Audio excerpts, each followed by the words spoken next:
दोस्तों, अगर आप अपने घर पर इन्वर्टर लगवाने का प्लान कर रहे हैं और सोलर इन्वर्टर के बारे में थोड़ा सा अवेयर हैं, तो कहीं ना कहीं आपके मन में ये विचार जरूर आ रहा होगा कि सोलर इन्वर्टर और नॉर्मल इन्वर्टर में से कौन सा इन्वर्टर आपके लिए सही रहेगा। अगर आप भी इसी प्रॉब्लम में हैं, तो चलिए आज हम आपको इस वीडियो में सोलर इन्वर्टर और नॉर्मल इन्वर्टर दोनों के बारे में डिटेल से जानकारी देंगे और साथ ही आपको बताएंगे कि आखिर सोलर बैटरी और नॉर्मल इन्वर्टर बैटरी में क्या डिफरेंस है। इसलिए दोस्तों, अगर आप भी ये सब जानना चाहते हैं तो हमारे साथ इस वीडियो में अंत तक जरूर बने रहें। नमस्कार दोस्तों, स्वागत है आप सभी का हमारे चैनल डेली प्रोडक्ट कंपैरिजन पर। दोस्तों, सबसे पहले हम ये जान लेते हैं कि नॉर्मल इन्वर्टर कैसे काम करता है। तो नॉर्मल इन्वर्टर सबसे पहले बैटरी को चार्ज करने के लिए ग्रिड से आने वाली लाइट को डीसी करंट पे चेंज करता है और वहीं जब पावर कट होता है तो वो बैटरी में स्टोर डीसी करंट को वापस एसी करंट में चेंज करके हमारे घर में सप्लाई करता है। और दोस्तों, अब हम जानते हैं कि सोलर इन्वर्टर कैसे काम करता है। तो सोलर इन्वर्टर में भी वो सारे फंक्शन होते हैं जो कि एक नॉर्मल इन्वर्टर में होते हैं, लेकिन दोस्तों ये बैटरी को चार्ज करने के लिए सोलर एनर्जी का यूज करता है और चूंकि सोलर एनर्जी डीसी करंट की फॉर्म में ही हमें मिलती है, तो ऐसे में प्योर डीसी करंट से चार्ज होने के कारण ना केवल ये हमारी बिजली का बिल बचाता है, बल्कि हमारी बैटरी की लाइफ भी बढ़ जाती है।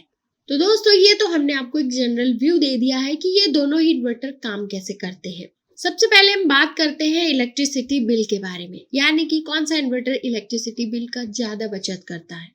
तो वो होता है सोलर इन्वर्टर। वो हमारी बिजली की अप टू 90% तक बचत करता है, जबकि नॉर्मल इन्वर्टर में ऐसा कुछ नहीं होता। अगर हम इसके डिस्प्ले की बात करें तो नॉर्मल इन्वर्टर में एलईडी डिस्प्ले होता है, जबकि सोलर इन्वर्टर में एलईडी और एलसीडी बोथ डिस्प्ले आपको मिलता है। अगर दोस्तों हम इसके चार्जिंग ऑप्शन की बात करें तो नॉर्मल में आपको ओनली इलेक्ट्रिसिटी चार्जिंग मिलती है, जबकि सोलर इन्वर्टर में आपको इलेक्ट्रिसिटी और सोलर बोथ चार्जिंग मिलती है। बैकअप टाइम की बात करें तो नॉर्मल का रहता है 4 से 6 घंटे का, जबकि सोलर इन्वर्टर का रहता है 24 आवर्स का बैकअप टाइम। अगर दोस्तों हम इसके बैटरी लाइफ की बात करें तो नॉर्मल इन्वर्टर की बैटरी लाइफ होती है 5 इयर्स,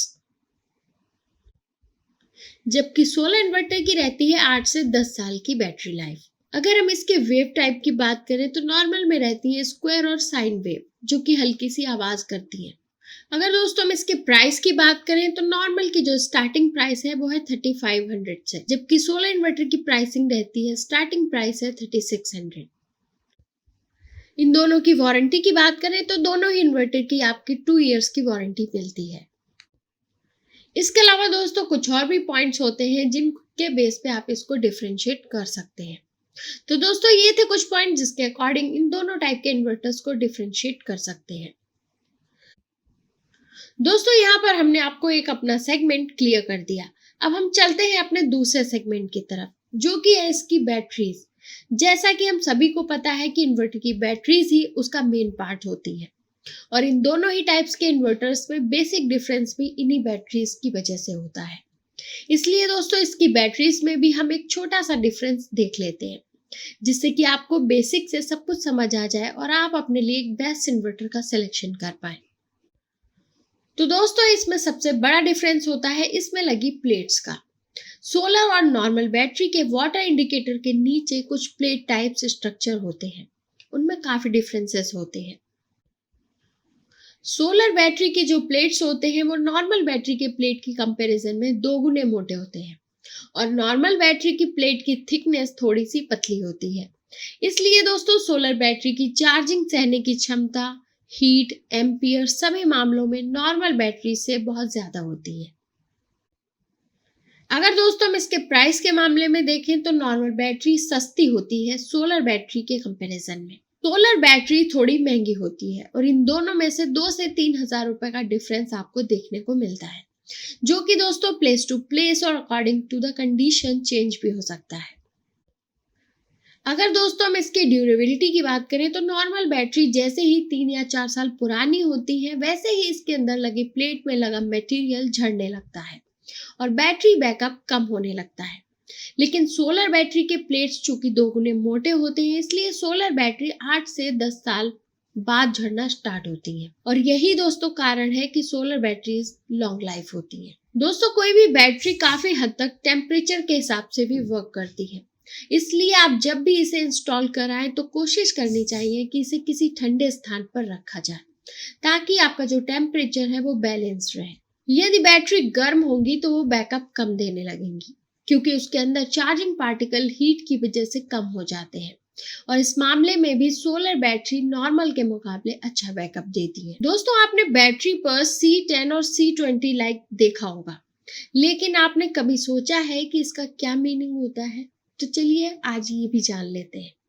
ये मेनली दोस्तों बैटरी के चार्जिंग और डिस्चार्जिंग को इंडिकेट करता है। दोस्तों मान लें किसी बैटरी में 150 एम्पियर के बैटरी में C10 लिखा है, तो इसका मतलब ये हुआ कि उस बैटरी को फुल चार्ज करने के लिए हमें 10 घंटे का समय लगेगा और कम से कम हमें 15 एम्पियर के इन्वर्टर से चार्ज करना होगा।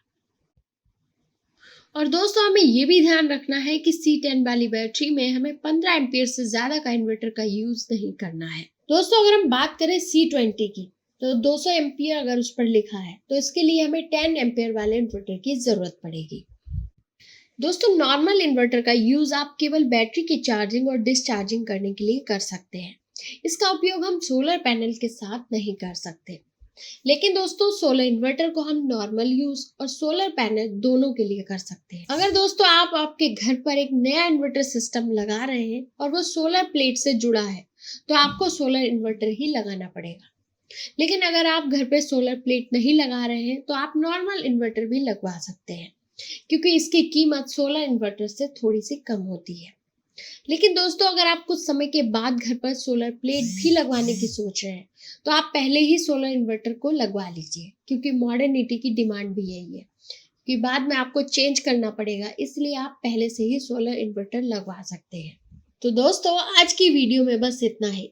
अगर आपको वीडियो पसंद आई है तो इसे लाइक और शेयर जरूर करें और चैनल को सब्सक्राइब करना ना भूलें। धन्यवाद।